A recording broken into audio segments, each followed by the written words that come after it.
Have you ever heard that the world is constantly changing?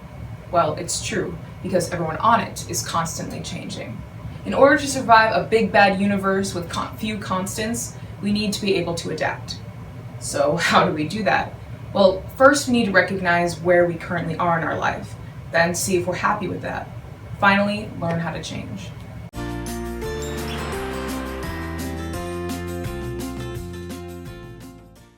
Well, let's start at the first step, recognizing where we are in our lives. Now, it may just be me, but that is a big question to tackle.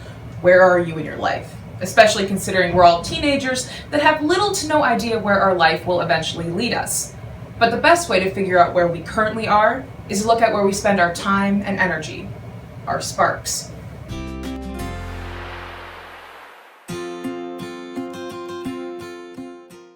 Because what we spend time on and what we care about reflects us and eventually becomes us. That's why our sparks are so crucial to identify and understand. And I know many of my peers will blow off this very crucial concept, but I implore you, take a moment now if you need to, and identify your sparks. Identify who you are.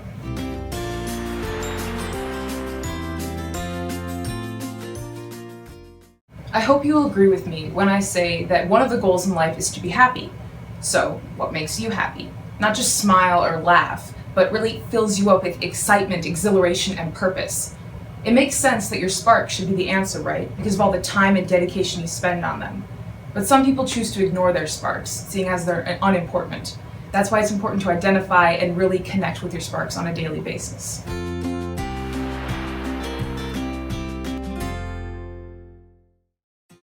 Now, if you remember anything I say today, remember this. People change. You will change. There is no possible way that you can live your life stagnant, dwelling in the same thoughts day in and day out. You are constantly bombarded with new concepts from social media, your friends, and teachers. So why should your sparks be any different? Why should year after year you have the same things that just make you happy? They shouldn't.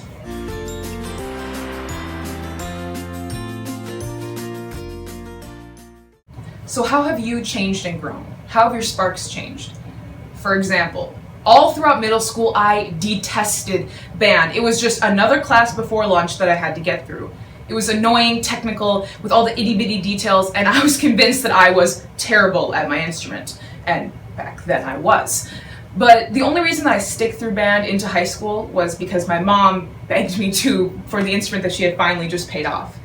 But it wasn't until the end of 9th grade and the beginning of 10th that I began to see music as something different.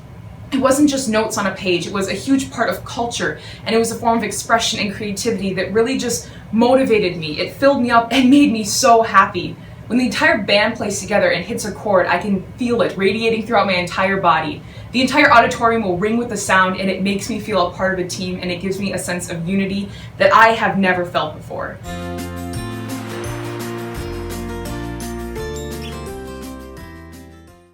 So I ask you to look in on your own life, see how your sparks have changed, see how you've changed.